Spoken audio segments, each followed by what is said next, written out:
want you to imagine you're 8 years old again. It's Christmas morning and you just learned the perfect bowling technique, made your stepdad the ugliest me ever, and then punched him to death in boxing. Because he deserves it. That's my mama, not yours. You've seen all the beautiful scenery that golf has to offer. You've hit back-to-back home runs in baseball, and you've played an hour worth of Wii tennis with your mama. You then run over to the Christmas tree that still is beautifully lit from when you were unwrapping your presents earlier. You grab one of the games you still have yet to take out, and it is WiiPlay, and your life is about to change forever. I'm so fishing. WiiPlay was released in December 2006 in Japan, Europe, and Australia, but would later come to the United States in February of 2007. WiiPlay had 9 mini-games, including a shooting range, Find Me, Pose Me, fishing, table tennis, laser hockey, cow riding, a billiards game, and tanks. Each of these games were designed to show you how to use the Wii Remote correctly, but also at the same time, it's a showcase on all the things that the Wii Remote can really do. I don't know, someone probably made a video on it, like Scott the Woz or something. Hey y'all, Scott here, and this is Get in my house! A lot of these demos of these games were shown at E3 in 2006, at the same time as the Wii Sports demos, because these games were developed by Nintendo at the exact same time. The games that were featured in this technical demo at E3 really wanted to put a focus on everything that the Wii Remote had to offer. The rotation detection and the infrared pointer, as well as the motion sensing capabilities of their new remote. WiiPlay was one of 1,624 games that were developed as part of Miyamoto's Wii project. What the hell is a Wii project? Are you talking about pissing? It's the Wii doll, baby. Don't ask stupid questions or you're gonna get stupid answers. Part of this project was a compilation of several tech demos exhibiting the capabilities of the then upcoming Wii console and its controller, the Wii Remote. These tech demos, as I was saying earlier, were first publicly shown at 2006 E3 alongside the games used in Wii Sports, since, again, they were developed at the same time with a lot of the same development teams. A demo of the shooting range minigame titled Shooting, which was speculated to be a sequel to Duck Hunt, was actually presented during the 2006 Nintendo Fusion Tour, but this game ended up being on WiiPlay, which is the shooting game that we know today. WiiPlay officially started development when Miyamoto decided that the demonstrational games that were shown at E3 and Nintendo Fusion Tour were supposed to be fleshed out and released together for the Wii. Essentially, Miyamoto was like, we need to make some money on these hoes. Release them now! The development team at Nintendo EAD was only given 7 to 8 months to develop WiiPlay because the whole team was so focused on Wii Sports, and that was made the first priority. Put this into perspective, that's the equivalent of walking into a bakery, holding up a gun to the baker's head and saying, if you don't make my Gam Gams Ultra Double Chunk Chocolate Chip Cookie within 5 minutes, I'm killing you. But here's the guy that worked on Pikmin. He's gonna help you. Bake the cookies. Speaking of the guy that worked on Pikmin, Motoi Okamoto. He had actually previously worked on Pikmin, as I said, but also the touchscreen minigames in He also worked on the touchscreen minigames from Super Mario 64 for the DS, and he was actually made as the director of WiiPlay. So not only is he helping this baker not die, he's also slaying WiiPlay and Wii Sports. But the games had to be put in 2 different categories, and he would be exclusively working on the WiiPlay games. So obviously all the sports-themed games were getting put into Wii Sports, where all the games that were focused on the capabilities of the Wii Remote was put into WiiPlay. As I've stated multiple times, WiiPlay and Wii Sports were developed alongside each other, sharing a lot of artists and programmers, which is why the music in WiiPlay absolutely fucks, the same way that the music in Wii Sports absolutely fucks. You don't get it. It's so good. Some of the games that were in the technical demos shown at E3 were actually not included in WiiPlay or Wii Sports. Obviously, a lot of these games weren't included because of time constraints. As I stated earlier, 5 minutes, cook the cookie. Gam Gam's watching over there. Cook the fucking cookie! I'm gonna stop with this. Okay. These unused demos later went on to inspire other games. For example, the obstacle course was later adapted into the Wii Fit game Balance Bubble, as well as the design of the game Bird found its way into Nintendo Land as the balloon fight-inspired game Balloon Type Breeze. There was also an orchestra-themed game named Wii Maestro that was supposed to be on WiiPlay, but the developers thought that we weren't going to have enough time to do it, so we're going to make it its own full-fledged game, which later on went to be called Wii Music. We love Wii Music. Long story short, you either loved WiiPlay or you hated it. and very, very mixed reviews from critics. There was a 61.64% on game rankings, and it has a 58 out of 100 on Metacritic. But honestly, who cares about Metacritic's opinion? Because you're telling me you rated Sonic Riders a 55 and Sonic Unleashed a 60, but you enjoyed Sonic Jump for the iPod more than Sonic Riders and Sonic Unleashed. You don't fuck with cool ass Sonic on a hoverboard? You don't fuck with Light Gaia Chip?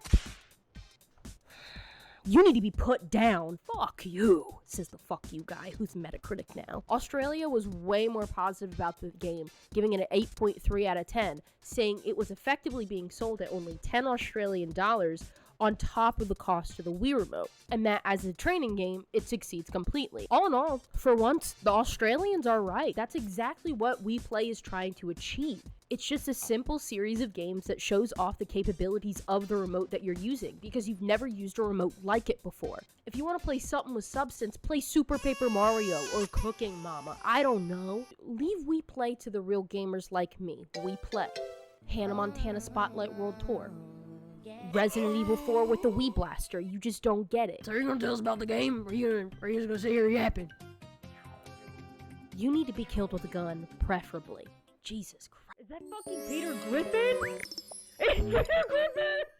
Find Me is like the Where's Waldo of the Wii. It's a pretty simple game. It has a giant crowd of different Miis from your Mii channel creations. You have to find the fastest one or two identical ones. You do have a time limit, but with every Mii you find, your timer goes up. And if you find an incorrect one, it'll go down. It's pretty similar in the multiplayer mode. Find Me I hold really near and dear to my heart because it's one of the biggest reasons I started speedrunning, and I found the speedrunning community online. Because every round I wanted to be faster and faster and faster, so that way more time would be added to the clock, and I just kept trying to chase that high of being the fastest. Shooting range is pretty simple. You go through multiple consecutive rounds of shooting objects that appear on the screen, and this was definitely one of those games that was made to highlight the Wiimote and its infrared sensor and aiming. The objects you're hitting are balloons, bullseye targets, clay discs, tin cans, and UFOs which come into the sky.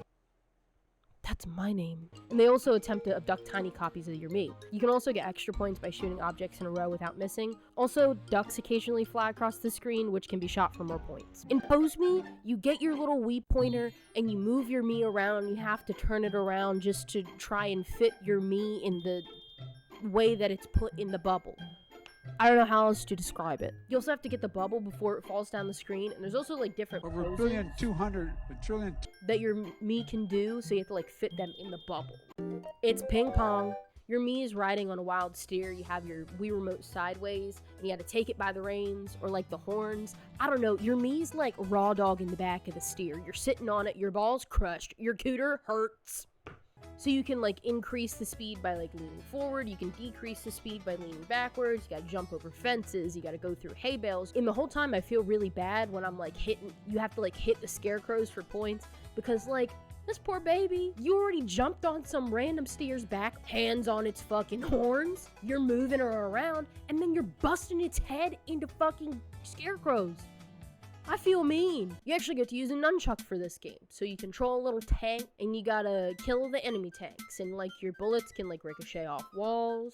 And you have to defeat all the enemy tanks without taking damage. This game is really fun if you want an excuse to absolutely maul your cousins to death because they keep hard targeting you in the first 3 seconds of every single round of the game. But what my cousins did do whenever I would get to see them, they would fight over who gets to hang out with me. So my cousin Megan would have me on one arm, and my cousin Robert would have me on another arm, and they'd pull each side of me until one of my shoulders would almost dislocate. Or would dislocate. It's air hockey. Oh my god, this is like the iPhone game for the iPhone. It's a pretty simple 9-ball game, but you can actually like hit the cue ball at different angles in order to add like spins, and you can do jump shots, and you can toggle the camera angles so you can get like a top down, or you can get like a side view from behind the cue ball. Objectively, this is the best game in WiiPlay.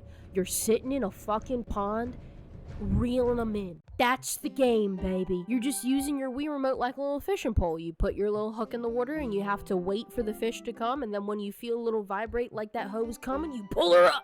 Points are given or deducted depending on the type of fish that you catch in the pond. So here's all the fish types. Here, I'll put all my fishies over here. First, you got the small fry. That's negative 50 points. This is a protected species. The game warden will be by, and if you have any of these in your fishing chest, you will be shot point blank in your boat. Then we have the plain old fish.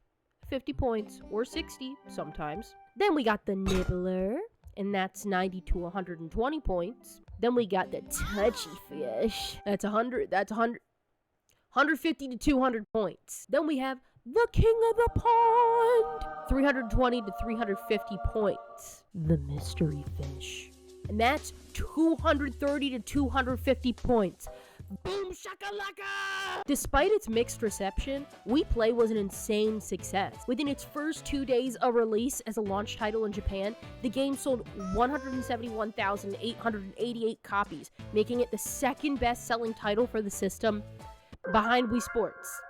Can't fucking escape Wii Sports. I can't escape it. It's like an ex that I don't want to hear about, but they're obsessed with me. WiiPlay sold 1.08 million units in December of 2007, being the second highest selling video game of 2007 behind Halo 3, selling 4.12 million units. By 2009, WiiPlay had sold 18.4 million copies, and the game received a Diamond Sales Award from the Entertainment and Leisure Software Publishers Association, and indicated sales of at least 1 million copies in the UK, and in Australia the game sold over 900,000 copies by July of 2010. While on paper, WiiPlay is revered as a success simply by the amount of units it sold, most people don't think of it very highly, or think of it at all for that matter. This game was marketed and remembered as an easy and simple Wii training game to get you familiarized with the console and its capabilities. But in reality, once you've mastered the Wii Remote, you no longer think of the game. You either put it on a shelf or throw it in a drawer and you forget about it forever. It may be a simple game, but the time, effort, love, and care that went into this game is nothing to be forgotten, which is why I personally think it is a staple of the Wii console. The music, the art, and even some of the gameplay, despite its simplicity, should be revered and appreciated just as much as Wii Sports is. There will never be another game quite like Wii Sports, and I completely understand that. But there will also never be another game quite like WiiPlay. It might not be number one, but it sure as shit is my number two. Oop, there it is.